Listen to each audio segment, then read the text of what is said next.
Hello, I'm Doran Ellen Beldotan in Sfat in Israel.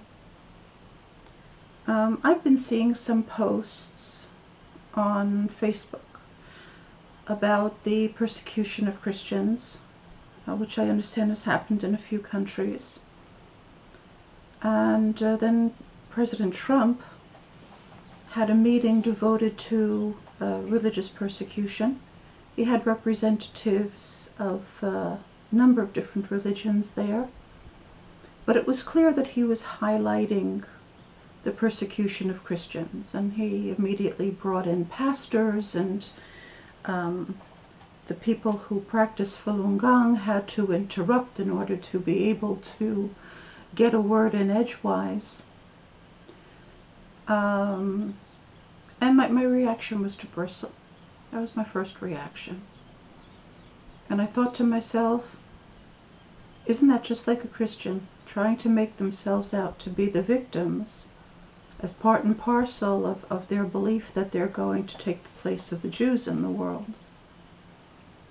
And then the whole litany of hurts for a period of 2,000 years go running through my mind, you know. And remembering the Reformation that thought it was going to be so much more moral than the Catholics, and they tried to sweet-talk the Jews into converting, and when we wouldn't do that, Martin Luther called for us to be put into synagogues and burned alive. And there are still people who think that Martin Luther is a great guy. And I started thinking about some of the absolutely vile comments that I get on my videos, my discussions, when I'm trying to bring over the beauty in Torah, and people come and accuse me of being a witch, which is just... And I thought about the hurts, the things that they did all over the world, not only to the Jews. With the Jews it was more systematic, and it was more deliberate, because they exist only in contradistinction to the Jews. They don't have an independent existence. So everything about Christianity is anti-Jewish. They talk about the Antichrist. In fact, their whole religion is anti-Jewish. But God knows that they've hurt people all over the world, thinking that it's their manifest destiny to not only conquer lands, but force people to convert to Christianity under torture. And I began to think about what they did to the natives in what's now the Americas, and I began to think about what they did in Africa, and I began to think about what they did in Asia, and I began to think about what they did in India. And all of this is running through my mind, you know, and I'm getting angrier and angrier. And all of a sudden, God's voice just interrupts all this and says, don't go there, Dory. Get back on the high road. As a Jew, you cannot justify the persecution of any religion. Everything that went through your mind is absolutely right. And despite all that, you cannot allow Christians to get a taste of their own medicine, because revenge is not befitting representatives of the God of Israel in this world. And because a taste of their own medicine will not cure them, they are not strong enough to be able to withstand that which they did to the Jews for 2,000 years and to just about everybody else all over the planet.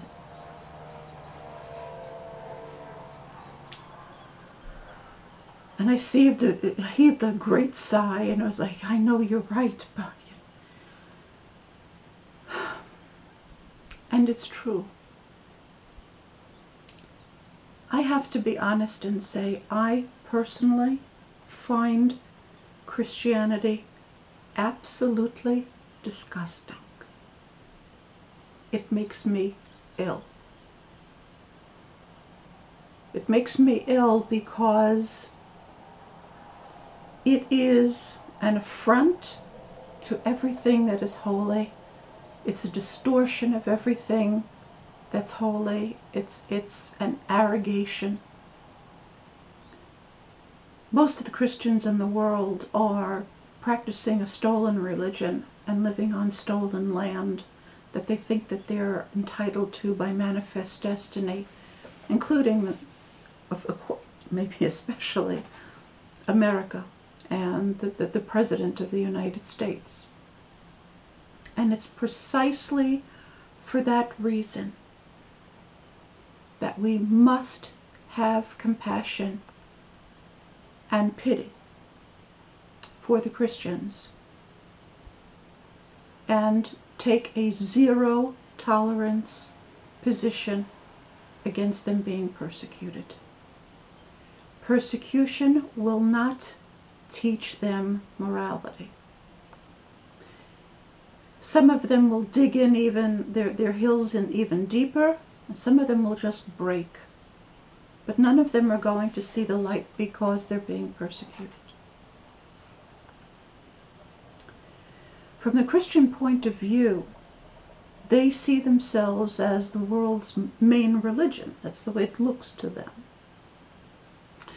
And as a result of their programs of invasion and colonization, they have indeed brought Christianity to all over the world. However, it is still the case that they're only about 1/7 of the world's population, which means that 6/7 of the world's population are theologically sophisticated enough to be able to see the credo of the Christians for the arrant nonsense that it is.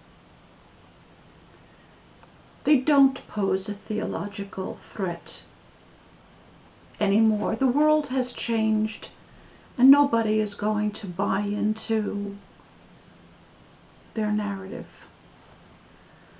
The Jews are no longer being forcibly silenced. We could get on the internet just as well as any Christian and represent our understanding of what our texts in the original Hebrew say. They can't silence us anymore. You know, for the 6/7 of humanity who have not grown up in a Christian home, I don't think that we can begin to understand what they have endured. Intellectually, I try to understand, but I know that emotionally I cannot understand what it is to be a child and to be psychically driven with the narrative of the crucifixion. I cannot imagine such a thing. But I will tell you this. When I was about 6 years old, 6 or 7, my mother was working and she hired a nanny to watch me. And that nanny took me to a Catholic church. And I walked in, and we walked into the darkness, and there were candles lit everywhere. And then all of a sudden I looked and I saw an image of the crucifixion. I flipped out. I just absolutely flipped out. I started screaming hysterically. Screaming, crying. I was terrified. I didn't know where to put myself. I can still remember the feeling. And I ran out. And she took me home. I told my mother what happened. My mother, of course, fired her on the spot. Every child has the same reaction to the crucifixion story. But Christian children can't run away. Because the people telling them that story are their mother, their father, and their grandparents, and their teachers, and their neighbors. They have nowhere to go. And so their tiny minds shattered in horror, have to create defense mechanisms for them to be able to deal with this. Most of them develop a very, very severe case of Stockholm Syndrome, and they begin to identify with it rather than feeling the horror. And they begin to justify it, and then they transfer that hatred onto the Jews and so forth and so on. And they have a very, very sophisticated emotional and mental decompartmentalization in order to be able to handle that depth of trauma. I know some people who tell me that they are recovering Christians. And they have said to me, Doreen, you have no idea what they do to us to get us to submit to that doctrine. And when we try to get away from it, we are confronted with absolute internal devastation. Trying to rebuild ourselves from that is something that as a Jew you cannot understand. And they're right. I can only intellectually get some kind of an idea. I also understand that there are many, many Christians who do not have the strength to start that process.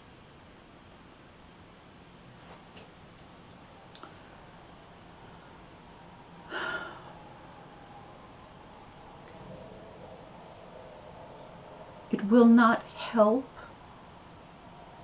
to take revenge on them.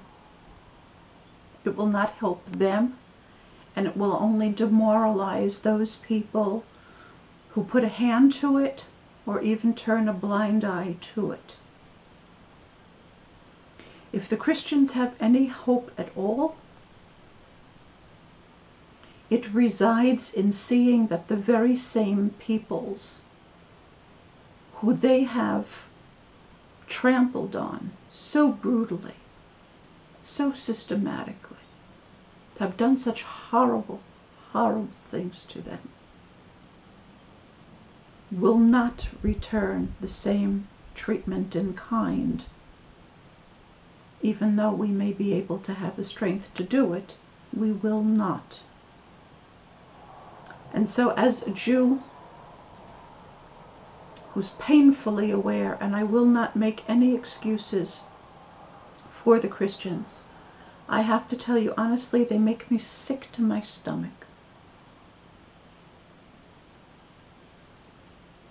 And they are recalcitrant. Yet and still we cannot allow any kind of revenge to be wreaked upon them. We cannot.